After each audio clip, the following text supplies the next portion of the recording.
datang kembali ke channel Om Tantra Vlog.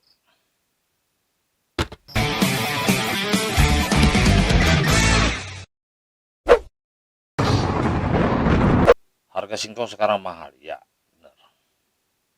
Harga singkong sekarang ini posisinya dia stabil ya. Jadi posisi harga singkong ini stabil sekarang. Apakah kita bahagia? Ya. Saya pun senang sekali karena kemarin baru cabut singkong. Semua petani singkong seluruh Lampung ini menyambut dengan gembira.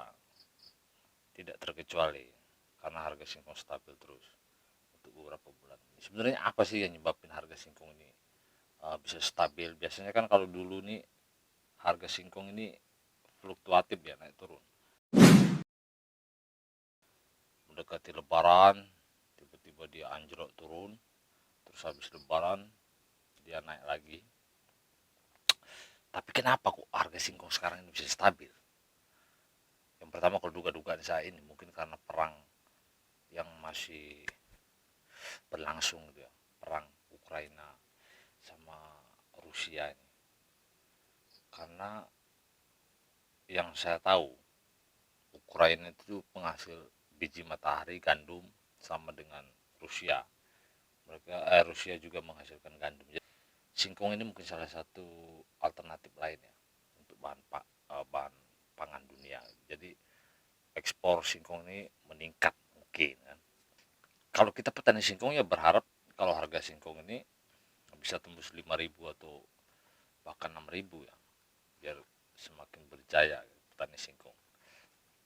Harapan kita kalau harga singkong ini. Kalau harga singkong sampai 5.000 lah, 5.000 6.000 tuh mungkin petani singkong ini pada makmur semua mungkin sih. Sejalan dengan harga singkong ini yang stabil, bahkan dia naik turun mungkin naiknya berapa kali gitu ya. Ada catatan penting. Semua perawatan sama pupuk kimia sama tenaga kerja naik. Saya kasih contoh begini. Kita habis panen singkong 1 hektar. Sekarang dengan harga sekarang ini biaya bajak lahan. Dulu harga bajak lahan itu masih murah. Dulu masih 550.000 1 hektarnya itu untuk bajak aja. Sekarang ini harganya udah hampir 800.000. Nah, itu baru bajak. Belum tenaga kerja untuk nanam. Tenaga kerja untuk nanam sekarang itu untuk tempat saya ini. Untuk nanam singkong itu dulu itu cuma 750 ya. Sekarang hampir 900, hampir 1 juta sekarang. 1 hektar kita nanam singkong. Tenaga kerja untuk nanam singkong. Belum lagi tukang semprot. Biaya tukang semprot tuh dulu 1 hektar tuh kalau semprot singkong umur 2 bulan gitu habis nanam gitu, semprot pertama gitu. Biasanya 150. Sekarang sampai 300.000 1 hektar. Jadi harga singkong mahal itu tidak termasuk sekarang harga pupuk sama harga herbisida. Gak mungkin dong kita herbisida nih ngoret lagi kayak zaman dulu. Sekarang harga herbisida itu gila-gilaan, naiknya itu hampir 200%. 200% harga herbisida ini. Oke lah, nggak usah lah kita ngomongin pupuk ya. Kalau pupuk itu emang kalau pupuk ini emang dari dulu ini naik terus nggak pernah turun kalau pupuk itu. Kalau herbisida, dulu 1 liter herbisida yang herbisida kontak gitu, kontak atau sistemik lah, 1 liter herbisida ini cuman 45 apa 50.000 gitu. Sekarang bisa 150.000. Berapa persen itu naik untuk herbisida kontak dan sistemik. Terus pupuk, sekarang pupuk ini gila-gilaan lagi. Kalau pupuk ini harga pupuk Orea yang dulu 100.000 tempat saya ya, yang dulu 100.000 sekarang bisa 160-170.000 Orea. Ponska, NPK Ponska itu bisa 300-an ribu. Itu pun nyarinya susah. Nyarinya susah setengah mati. Kita harus repeat order dulu, kita harus DP dulu ke toko-toko pupuk itu biar kita dapat bagian. Tempat saya, mudah-mudahan tempat kalian itu gampang ya nyari pupuk itu. Nah, setelah pupuk, setelah kita ngomongin pupuk, ongkos manen sekarang itu melonjak. Ongkos mobil, ongkos tukang cabut naik drastis. Setelah nyampe pabrik, singkong kita ini kena refaksi, kena potong itu hampir 30% sekarang. Gila nggak? Jadi saya mau cerita panen kemarin itu singkongnya yang ya bisa dibilang perawatannya ala kadarnya lah, nggak terlalu bagus gitu. Hampir tipis kali. Dapatnya tipis kali. Singkong umur 9 bulan 10 bulan. Jadi kalau kita hitung tuh kayaknya harga dulu dengan harga sekarang ini sama aja. Dia itu hampir nggak ada kenaikan signifikan sekali dia. Bahkan cenderung karena harga-harga kebutuhan sehari-hari, kebutuhan pokok kita naik, malah cenderung cenderung kita itu malahan apa ya, malah bisa kurang. Tapi ya memang banyak yang berhasil karena perawatannya bagus, karena singkongnya bagus, perawatannya bagus, dengan harga sekarang ini cukup maksimal hasilnya. Itu banyak juga kawan-kawan kita ini petani singkong ini kan yang panenannya berhasil, perawatannya bagus gitu, jadi cukup mengembirakan lah hasil panen setelah dicabut singkongnya.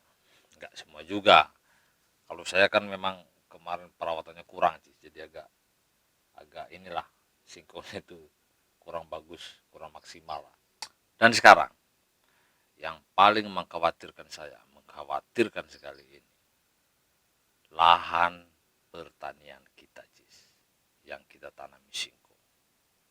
Ini yang paling lebih berbahaya daripada harga singkong, harga pupuk, harga herbisida, harga lain-lainnya itu. Lahan pertanian kita sekarang. Tanah pertanian kita, tempat kita menanam singkong. Ini yang berbahaya, Cis. Kenapa saya bilang begitu?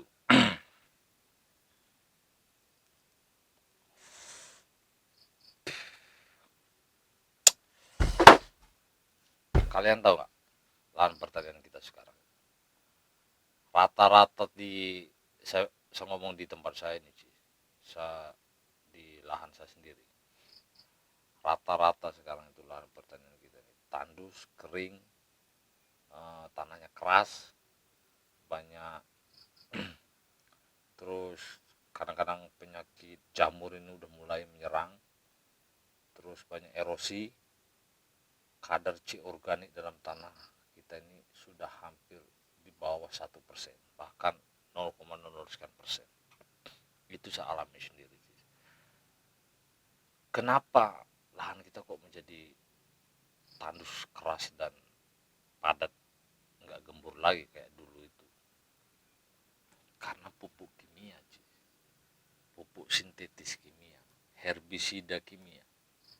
Herbisida yang kita pakai tiap hari itu, herbisida yang kita pakai tiap membersihkan gulma, kalau kita hitung bertahun-tahun, pupuk kimia sintetis yang kita pakai memupuk lahan singkong kita itu, kalau kita hitung setelah bertahun-tahun, sekian tahun, kita hajar terus lahan kita dengan pupuk kimia sintetis sama herbisida ini, satu pun saya cari cacing tempat di lahan saya itu, cacing tanah itu, satu pun saya nggak menemukan cacing pas pembajakan kemarin. Sangat tragis kan. Tapi kalau saya pikir-pikir, apa saya aja yang berpikir sampai sejauh itu, apa yang lainnya itu nggak peduli gitu ya, apa nggak kepikiran ke situ ya? Karena menurut pengalaman saya pribadi, karena 10 tahun yang lalu kita nanam singkong itu, bahkan tanpa dipupuk kimia pun hasilnya itu bisa nyampe 80 ton, 90 ton. lain dengan sekarang, jauh sekali dengan sekarang. Dulu karena kita itu tidak mengandalkan pupuk kimia, gak terlalu lah, make cuman sedikit, terus belum ada herbisida dulu itu, belum menggunakan herbisida. Jadi kita itu fokusnya itu hanya manual koret, belum menggunakan herbisida. Setelah berpuluh tahun, sekarang inilah akibatnya. Kalau saya sendiri udah mulai menggunakan pupuk kompos sama pupuk organik cair.